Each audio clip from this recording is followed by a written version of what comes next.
আসসালামু আলাইকুম। সবাইকে স্বাগত জানাচ্ছি আমার দেশ মর্নিং নিউজে। সঙ্গে আছি আমি মাহবুবুর রহমান ইমন। শুরুতেই শিরোনাম। ইরানের সামরিক ক্ষমতা প্রয়োগে সিনেটে ভোটাভুটি, ফের জিতলেন ট্রাম্প। চীনকে ফোন কল আরাকচির, যুক্তরাষ্ট্রকে দিলেন নতুন হুঁশিয়ারি। হরমুজ প্রণালীতে জাহাজ চলাচলে সুখবর দিল ইরান। বার কাউন্সিলের নির্বাচন স্থগিত। 7 গোলের থ্রিলারে রিয়ালকে বিদায় করে সেমিতে বায়ার্ন। শুনছিলেন সংবাদ শিরোনাম, এবার বিস্তারিত। ইরানের বিরুদ্ধে প্রেসিডেন্ট ডোনাল্ড ট্রাম্পের সামরিক পদক্ষেপের প্রতি সমর্থন জানিয়েছেন মার্কিন সিনেটের অধিকাংশ সদস্য। বুধবার ডেমোক্রেটদের নেতৃত্বে আনা একটি প্রস্তাব আটকে দেওয়ার পক্ষে ভোট দেন তারা। এই প্রস্তাবের উদ্দেশ্য ছিল কংগ্রেসের আনুষ্ঠানিক অনুমোদন না পাওয়া পর্যন্ত যুদ্ধ বন্ধ রাখা। সিনেটে 52 থেকে 47 ভোটে ওয়ার পাওয়ার সংক্রান্ত ওই প্রস্তাবটি পাশ হয়নি।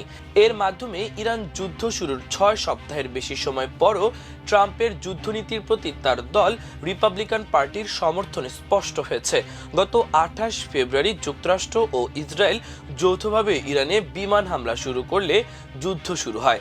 মার্কিন ইসরায়েলি হামলার জবাবে মধ্যপ্রাচ্য জুড়ে মার্কিন স্থাপনা ও সামরিক ঘাঁটি ও ইসরায়েলের পাল্টা আঘাত হানে ইরান। গত 8 এপ্রিল উভয় পক্ষেই 2 সপ্তাহের যুদ্ধবিরতিতে সম্মত হয়। যুদ্ধ শুরুর পর এ নিয়ে চতুর্থবার সিনেটে ওয়ার পাওয়ার্স সংক্রান্ত প্রস্তাব পেশ করেছে ডেমোক্রেটরা। প্রতিবারই কেন্টাকির সিনেটর র্যান্ড পল ছাড়া সব রিপাবলিকানের বিরোধিতার মুখে প্রস্তাবগুলো ব্যর্থ হয়েছে। সর্বশেষ ভোটে র্যান্ড পল একমাত্র রিপাবলিকান হিসেবে ডেমোক্রেটদের প্রস্তাবের পক্ষে ভোট দেন। অন্যদিকে ডেমোক্রেটদের মধ্যে একমাত্র না ভোট দেন পেনসিলভানিয়ার সিনেটর জন ফেটারম্যান। ওয়েস্ট ভার্জিনিয়ার রিপাবলিকান সিনেটর জিম জাস্টিস ভোটদানে বিরত ছিলেন। ডেমোক্রেটিক পার্টির নেতারা জানিয়েছেন সংঘাত শেষ না হওয়া পর্যন্ত বা কংগ্রেস আনুষ্ঠানিকভাবে যুদ্ধের অনুমোদন না দেওয়া পর্যন্ত তারা এই ধরনের যুদ্ধ ক্ষমতা সংক্রান্ত প্রস্তাব বারবার উত্থাপন করবেন। ইরানের পররাষ্ট্রমন্ত্রী আব্বাস আরাকচি চীনের পররাষ্ট্রমন্ত্রী ওয়াং এর সঙ্গে ফোনে কথা বলেছেন। ইরানের সংবাদ সংস্থা ইসনা এই খবর জানিয়েছে। আরাকচি বলেছেন, উপসাগরীয় অঞ্চল এবং হরমুজ প্রণালীতে আমেরিকার উস্কানিমূলক কার্যক্রম বিপজ্জনক পরিণতি ডেকে আনতে পারে। তিনি বলেন, এই গুরুত্বপূর্ণ জলপথে আমেরিকার অবস্থান পরিস্থিতিকে আরও জটিল করে তুলবে।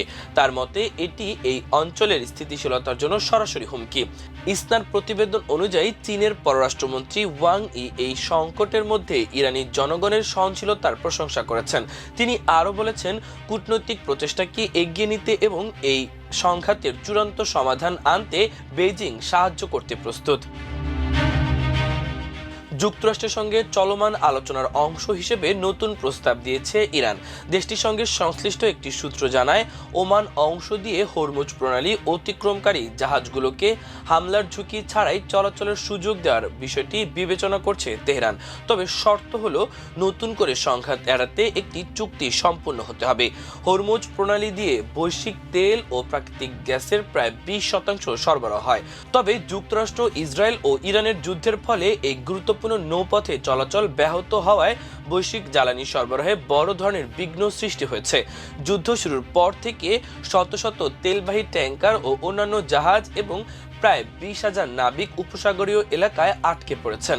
28 ফেব্রুয়ারি যুদ্ধ শুরু হওয়ার পর থেকে এই পরিস্থিতি আরও জটিল হয়ে ওঠে। তবে 8 এপ্রিল থেকে 2 সপ্তাহের একটি যুদ্ধবিরতি কার্যকর হলে পরিস্থিতির কিছুটা উন্নতি হয়। এদিকে মার্কিন প্রেসিডেন্ট ডোনাল্ড ট্রাম্প বুধবার বলেন, যুদ্ধ প্রায় শেষের পথে। তবে হরমুজ প্রণালীর নিয়ন্ত্রণ এখনও আলোচনার একটি গুরুত্বপূর্ণ বিষয় হয়ে রয়েছে। নাম প্রকাশে অনিচ্ছুক ওই সূত্রটি জানায়, ইরান ওমানের জলসীমার দিক দিয়ে জাহাজগুলোকে কোনো বাধা ছাড়াই চলাচলের অনুমতি দিতে রাজি হতে পারে। তবে ইরান ওই অংশে স্থাপন করা সম্ভাব্য মাইন সরাতে রাজি হবে কিনা বা ইসরায়েলের সঙ্গে সংশ্লিষ্ট জাহাজ সহ সব জাহাজ চলাচলের অনুমতি পাবে কিনা সে বিষয়ে নিশ্চিত কিছু বলা হয়নি। সূত্রটি আরও জানায়, এই প্রস্তাব বাস্তবায়ন অনেকটাই নির্ভর করছে ওয়াশিংটন তেহরানের শর্তগুলো মানতে প্রস্তুত কিনা তার উপর। এ বিষয়ে হোয়াইট হাউস তাৎক্ষণিক কোনো মন্তব্য করেনি। একইভাবে ইরানের পররাষ্ট্র মন্ত্রণালয়ের পক্ষ থেকেও তাৎক্ষণিক প্রতিক্রিয়া পাওয়া যায়নি। একজন পশ্চিমা নিরাপত্তা সূত্র জানায়, ওমান অংশ দিয়ে জাহাজ চলাচলের এই প্রস্তাব কিছুদিন ধরেই আলোচনায় ছিল। তবে ওয়াশিংটনের পক্ষ থেকে এখনো কোনো প্রতিক্রিয়া পাওয়া গেছে কিনা তা স্পষ্ট নয়। ইরান ও ওমানের মাঝখানে প্রায় 34 কিলোমিটার প্রশস্ত এই জলপথটি উপসাগর থেকে ভারত মহাসাগরে যাওয়ার প্রধান রুট এবং মধ্যপ্রাচ্যের জ্বালানি ও সার সহ বিভিন্ন গুরুত্বপূর্ণ পণ্য পরিবহনের অন্যতম প্রধান পথ। সারা দেশের আইনজীবীদের নিয়ন্ত্রক সংস্থা বাংলাদেশ বার কাউন্সিলের 2026 সালের সদস্য নির্বাচন স্থগিত করা হয়েছে। উদ্ভূত পরিস্থিতিতে আগামী 19 মে ভোট গ্রহণের নির্ধারিত সূচি বাতিল করা হয়েছে। বুধবার রাতে বার কাউন্সিলের ভবনে অনুষ্ঠিত এক জরুরি সভায় সর্বসম্মতিক্রমে এই সিদ্ধান্ত নেওয়া হয়। বিজ্ঞপ্তিতে বলা হয়েছে, বর্তমানে দেশব্যাপী তীব্র জ্বালানি সংকট বিরাজ করছে। এই অবস্থায় সাধারণ আসনের 7টি এবং আঞ্চলিক আসনে 7টি পদে প্রতিদ্বন্দ্বী আইনজীবীদের পক্ষে দেশ জুড়ে নির্বাচনী প্রচারণা চালানো ব্যাপকভাবে বিঘ্নিত হওয়ার আশঙ্কা রয়েছে। এছাড়া supreme court, bar association, Dhaka আইনজীবী সমিতি ও চট্টগ্রাম জেলা আইনজীবী সমিতি সহ দেশের বিভিন্ন জেলা বার সমিতির পক্ষ থেকে নির্বাচন স্থগিতের জন্য আবেদন ও অনুরোধ জানানো হয়েছিল। এসব বিষয় গুরুত্বের সঙ্গে বিবেচনা করে 2রা এপ্রিলের সিদ্ধান্ত অনুযায়ী নির্ধারিত 19 মে নির্বাচন স্থগিত করা হয়। এর আগে গত 2রা এপ্রিল বার কাউন্সিলের চেয়ারম্যান ও Bangladesh attorney general senior advocate barrister Mohammad Ruhul Quddus কাজলের সভাপতিত্বে অনুষ্ঠিত সভায় 19 মে নির্বাচনের দিন নির্ধারণ করা হয়েছিল। ওই সভায় ফাইন্যান্স কমিটির chairman ASM Bakhtiar Anwar, legal education কমিটির chairman senior advocate Abdul Al Mamun সহ কাউন্সিলের বিভিন্ন কমিটির শীর্ষ প্রতিনিধিরা উপস্থিত ছিলেন। উল্লেখ্য, 2024 সালের 5 আগস্ট রাজনৈতিক পট পরিবর্তনের পর থেকে অ্যাডহক কমিটির মাধ্যমে বাংলাদেশে বার কাউন্সিলের যাবতীয় কার্যক্রম পরিচালিত হয়ে আসছে। বর্তমান পরিস্থিতিতে নির্বাচন স্থগিত হওয়ায় প্রতিষ্ঠানটির পরবর্তী পদক্ষেপ বা নতুন সময়সূচি সম্পর্কে আইনজীবীদের মধ্যে বিশেষ আগ্রহ তৈরি হয়েছে। সংশ্লিষ্টরা আশা করছেন, পরিস্থিতি স্বাভাবিক হলে দ্রুততম সময়ে নতুন নির্বাচনের তারিখ ঘোষণা করা হবে। এবার খেলার খবর। দ্বিতীয় লেগে কোনো মতে হার এড়ানো গেলেই উয়েফা চ্যাম্পিয়ন্স লিগের সেমিফাইনালে জায়গা নিশ্চিত হয়ে যাবে বায়ার্ন মিউনিখের। এমনটাই ছিল সমীকরণ। সেই ম্যাচে রিয়াল মাদ্রিদের বিপক্ষে নিজেদের ঘরের মাঠে খেলতে নেমে 4-3 গোলের এক রোমাঞ্চকর জয় পেয়েছে বায়ার্ন। ফলে 2 লেগ মিলিয়ে 6-4 ব্যবধানে শেষ 4-এ জার্মান ক্লাবটি। গতকাল বুধবার অ্যালিয়াঞ্জি অ্যারেনায় মারাত্মক এক ভুল করে বসেন গোলকিপার ম্যানুয়েল নয়ার। তার ভুলে মাত্র 35 সেকেন্ডে এগিয়ে যায় রিয়াল মাদ্রিদ। গোল করেন আর্দা গুলার। ক্লাবটির চ্যাম্পিয়ন্স লিগের ইতিহাসের দ্রুততম গোল এটি। গোল করলেও বেশিক্ষণ এগিয়ে থাকা সম্ভব হয়নি লস ব্লাঙ্কোসদের। 5 মিনিট পর ম্যাচের 6ষ্ঠ মিনিটে আলেকজান্ডার পাভলোভিচ গোল করে বায়ার্নকে ম্যাচে ফেরান। এরপর 29 মিনিটে আবারও গোল করে ম্যাচে রিয়ালকে এগিয়ে দেন আর্দা গুলার। দুর্দান্ত এক ফ্রি কিকে জাল খুঁজে নেন তিনি। মিনিট 10 পর ম্যাচের 39 মিনিটে হ্যারি কেনের গোলে বায়ার্ন ব্যবধান 2-2 সমতায় আনে ম্যাচ।